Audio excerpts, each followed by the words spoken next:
Iya. Acara nado. Tarehe ngapi leo? Tarehe 5. Tarehe 4.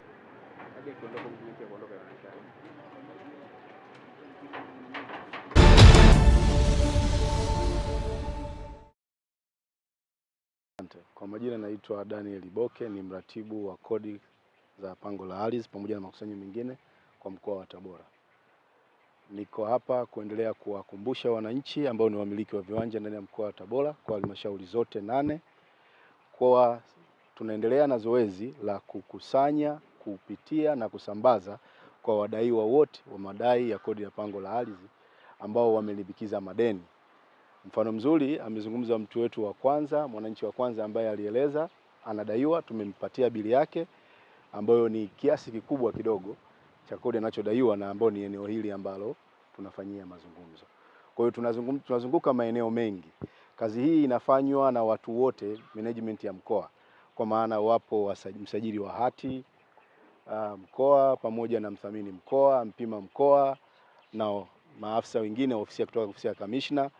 Tunazunguka kwa halmashauri zote 8 kwa kuwataka na kuwakumbusha wananchi muda wa kulipa kodi ya pango la ardhi umekwisha, na sasa tunaingia kwenye hatua ya kuchukua maamuzi ya kushtaki wasiolipa baraza la ardhi au mahakamani kwenda kwenye hatua za unyang'anyaji au kufuta umiliki kabisa wa maeneo haya. Kwa mkoa wa Tabora hali sio mbaya sana na sio nzuri sana, kwa sababu ni kama tuko kati kwa kati.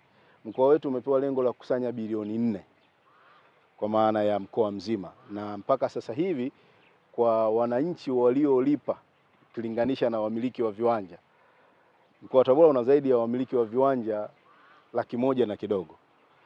Kwa manispaa hapa wako 40 na kitu.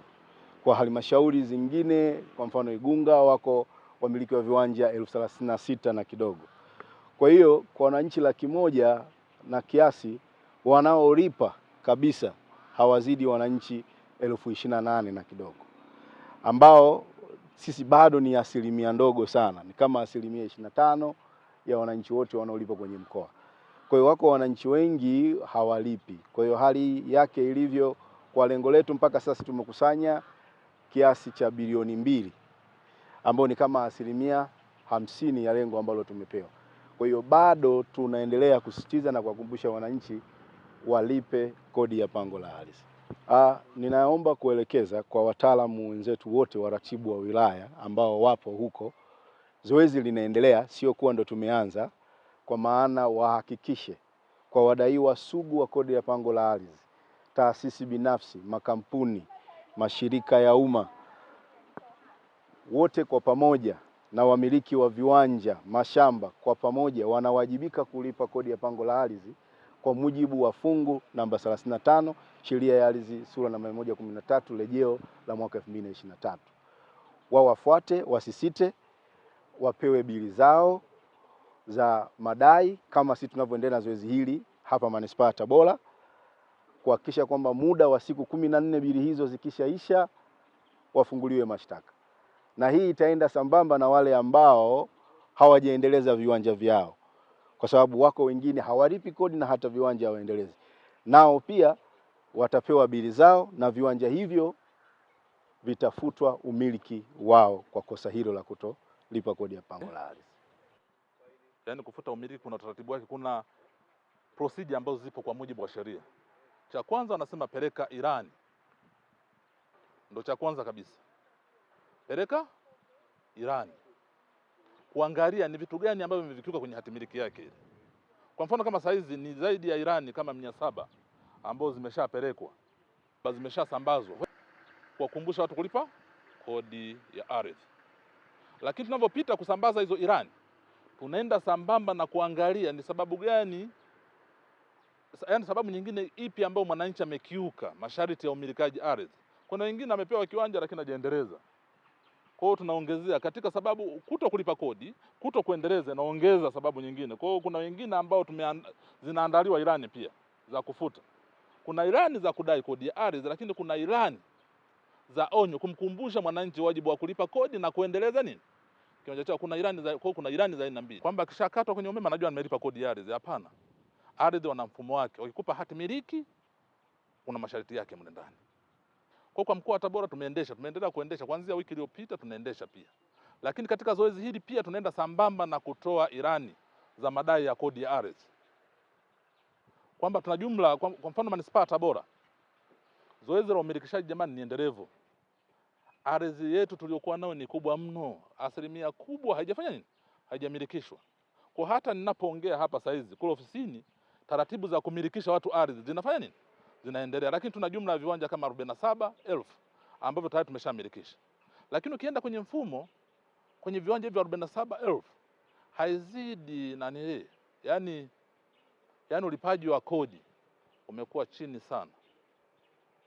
Ni chini ya asilimia 50, unaweza kusema hawajalipa nini, hawajalipa kodi ya ardhi halfway. Kwa hiyo na nusu nzima kabisa viwanja 47 hawajalipa kodi ya nini, kodi ya ardhi. Ndio maana tumeamka kutoka maofisini kuja kutembea zaidi na kutoa elimu na kuhamasisha watu kulipa kodi ya ardhi.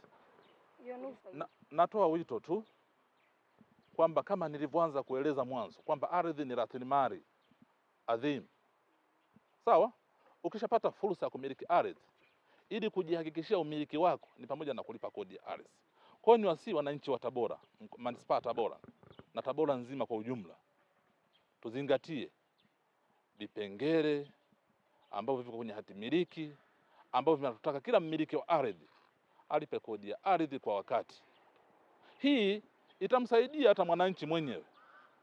Kwa mfano kama saizi hii ardhi tunaitumia kama dhamana. Hata kwenye kukopa benki watakuangalia tu kiwanja wanaangalia, na wenyewe watu wa benki wanaangalia kiwanja kinadaiwa kidaiwi. Kwa unaweza kukosa hata fursa ya kumiliki kwa sababu unadaiwa, kupata mkopo kwa haraka kwa sababu unadaiwa kodi ya ardhi. Sawa? Ili upate huduma haraka ya ardhi na mgogoro na nini, tunaangalia kwanza unadaiwa hudaiwi. Kwa ni vizuri mwananchi ukajiweka vizuri ili utumie vizuri ardhi yako, fuata masharti ambayo yameainishwa kwenye hati miliki. Vigezo ambavyo vinapelekea mpaka ufutiwe hati yako. Moja ya kwanza ni kutolipa kodi ya ardhi, ni kigezo mojawapo. Lakini kigezo kingine kipo cha kuto kuendeleza ardhi. Hujalipa kodi lakini hujaendeleza ardhi.